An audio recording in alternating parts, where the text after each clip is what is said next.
କିନ୍ତୁ ସେ ବାସି ଜିନିଷ ଖାଇବନି। ସେମିତି ତମ ଉପରେ ହାତ ଦେବ, ତମ ହାତରେ ମୁଁ ନେବି, ଏଟା ଅସମ୍ଭବ। ତୁ ତ କଣ ଘରେ ତୁ ତ ବାଡୁ ଧରା ଭିନ୍ନ ଗୋଟାଏ ଜାଣି ଭାଙ୍ଗି ଯାଇଛି। ତୁ ଅଣ୍ଟାକୁ ବୁଢା କରିଦେଇଥିଲା। ମୁଁ ତତେ କହିଲି ଭାଇ ବୋଲି ତୁ କଣ ମା କେ ମତେ କଣ ମୁଁ ଭାଇ ଡାକିଲି ବୋଲି? ଯେହେତୁ ତମ ଦରିଦ୍ର କାଙ୍ଗ ଭିକାରୀ ଗୁଡାକ ତମ ପାଖରେ କଣ ଅଛି? ପ୍ରକୃତି ଜୀବନ ମୁଁ ପରସ୍ପର ଦବା ତମେ ପରସ୍ପର ନବା। ଯେହେତୁ ତୁ ମତେ ଭାଇ ପଦେ ଡାକିଛୁ, ଏଇ ଭାଇ ପଦେ ଯଦି ତୁ ଆଗକୁ ଡାକିଥାନ୍ତୁ, ଆଚ୍ଛା ତତେ ମୁଁ ସବୁ ତ୍ୟାଗ କରିଦେଇଥାନ୍ତି। ଭାଇ ପଦେ ଡାକିଛୁ ମାନେ ତୋତେ ଦେବି, ନିଶ୍ଚୟ ଦେବି। ଠିକ ଅଛି, ମୁଁ ଧର୍ମ ଏ କଥା କହିଲନି ତାହେଲେ ଠିକ ଅଛି, ମୁଁ ମାଗୁଛି। ଯାହା ମାଗିବ ତାହା ଦେବି। ଯଦି କହିବୁ ହାଣିକି ମୁଁ ତତେ ତୁ ମାତ୍ର ଦେବି। ଆଚ୍ଛା ମୋ ଭାଇ ବୋଲି ମୋର କିଛି ଦରକାର ନାହିଁ। ଶିଖିତୁଳିଆ କାଇଁଚ ମାରିଆ ନବଘନ ନାଗର କୋଳା କଣ୍ଢେଇ ପ୍ରଭୁଙ୍କର ପାଦ ଦର୍ଶନ ଜାଣିଲୁ ଏଇଟା ହସେଇଲୁ ମତେ। ପ୍ରଭୁଙ୍କର ପାଦ ନନସେନ୍ସ ଖେଚେଡ଼ି ଫଙ୍କସନରେ ତୁ। ଆରେ ମୁଁ ତ ଜାଣିଛି ଇଏ କଣ ଦେଇପାରିବେ?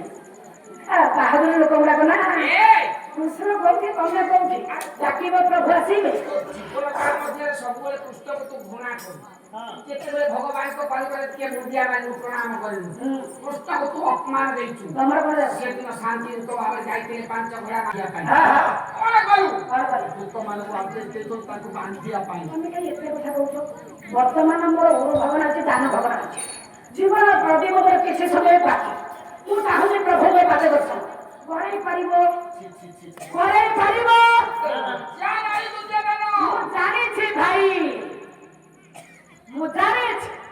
ବୋଲେ ବୋଲେ ମହାମାନି କୁରୁ ମୁକୁଟ, ବୋଲେ ମହାମାନି କୁରୁ ମୁକୁଟ, ସୁଫେନି ନତୁନେ ସାଙ୍ଗ ବଛାଟ, ସୁଫେନି ନତୁନେ ସାଙ୍ଗ ବଛାଟ, ବୋଲେ ପିନ୍ଧି ଥବି ଜୟ ମୁକୁଟ, ବୋଲେ ପିନ୍ଧି ଥବି ଜୟ ମୁକୁଟ, ବୋଲେ ସାହାତୁ ସେ ନନ୍ଦ ଜାତ, ବୋଲେ ସାହାତୁ ବହେ ନନ୍ଦ ଜାତ, ପାଣି କଥା ଦେ ମୋର ହବେ, ପାଣି କଥା ଦେ ମୋର ରେ, ପାଣି କଥା ଦେ ମୋର ହବେ, ପାଣି କଥା ଦେ ମୋର ରେ, ଆଛେ ତୋରେ ଥରେ ଡାକି ଆନନ୍ଦେ ସେହି ମୋର କଥା।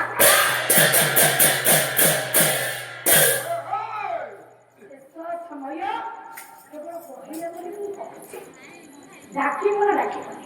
ଡାକିବି ଯେ ଗୋଟେ କଥା କହିସାରିଲା ପରେ ଡାକିବି। କଣ ହେଲା? ବେଶ୍ୟା ଦେଖିଛୁ? ସାରଥ୍ୟ ନୀତି ଶ୍ଲୋକରେ କହିଛନ୍ତି ବାପା କଣ? ଯୁଧିଷ୍ଠିର ଦୁର୍ଯ୍ୟୋଧନକୁ କହିଲେ, ଯେତେବେଳେ ପ୍ରଭୁଙ୍କର ପଦଦର୍ଶନ କରିବା ପାଇଁ ଚାହିଁଲା, ସେଇଠି ଆଜ୍ଞା ଦୁର୍ଯ୍ୟୋଧନକୁ ଯୁଧିଷ୍ଠିର କହିଲେ, ଚାଣକ୍ୟ ଗୋଟେ ନୀତି ଶ୍ଲୋକରେ କହିଛନ୍ତି ଦୁର୍ଯ୍ୟୋଧନ କଣ କହିଲା? କହିଲେ ବେଶ୍ୟା ପ୍ରଭାବ କପାଳ ଚିତ୍ରାରୁଦ୍ରାକ୍ଷ ଚलो ଦ୍ୱାରା ପ୍ରବେଶ କଣ ହନୁମାନ ଗୀତା ପାଠ କିଏ କହିଲେ? ଏ ଚୋର ବୁଢା ହେଇଗଲେ ଆଉ ଚୋରି କରିପାରିବନି, ବଳ ବୟସ ପାଇବନି, ତେଣୁ ସେ ଗୀତା ପାଠ ଆଲୋଚନା କରେ। ବେଶିଆ ଯେତେବେଳେ ଜବାନୀ କହିଲେ ଏ ସୁନ୍ଦର ଚାଲିଯିବ, ତାର ବେପାର ଚାଲିବନି, ସେବେଳେ ନାରୀ ଜପିବ ନାରୀ। ଆଉ କେହି ଗୋରାକୁ ଆସିନାହାନ୍ତି। ହରେ କୃଷ୍ଣ ହରେ ତେଣୁ ସେଇମିତି ଦିନେ କାଳେ ଭଗବାନଙ୍କୁ ଭଲ ପାଉନା ଦୁର୍ଯ୍ୟୋଧନ। ଆଜି କହୁଛୁ ପ୍ରଭୁଙ୍କର ପାଦ ଦର୍ଶନ, କିଏ ପାଦକୁ ଦେଖେଇ ପାରିବୁ? ଠିକ ଅଛି କୃଷ୍ଣଙ୍କର ନିଶ୍ଚୟ ଭାଇ ଅପେକ୍ଷା କର। ଏ ଭାଇ ଭାଇ ରେ ଧକ୍କା ପକେଇ ଦଉନ, ମୁଁ ଯାଇକି ତଳେ ପଡିବି। ମୁଁ ଜାଣିଛି ମୋ ଭାଇ ଡାକିଲା ଆଉ ତମେ ଦବ କହୁଛ ପାଣ୍ଡବ, ତମେ ଏ ଦିଆ ତମେ ଦାଣ୍ଡର ଭିକାରୀ, ତମ କତିରେ କିଛି ନାହିଁ। ମାଗିଥର ମୁଦି 5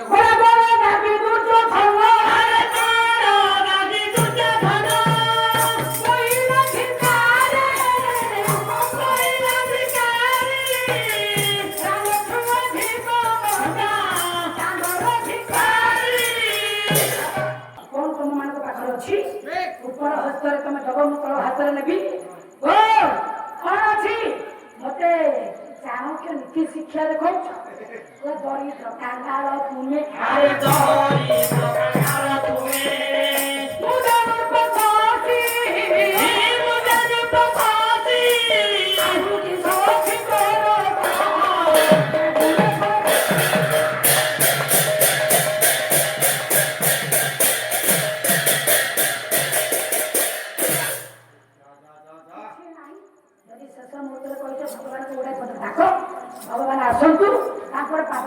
କହିବା ପାଇଁ ଚାହେଁ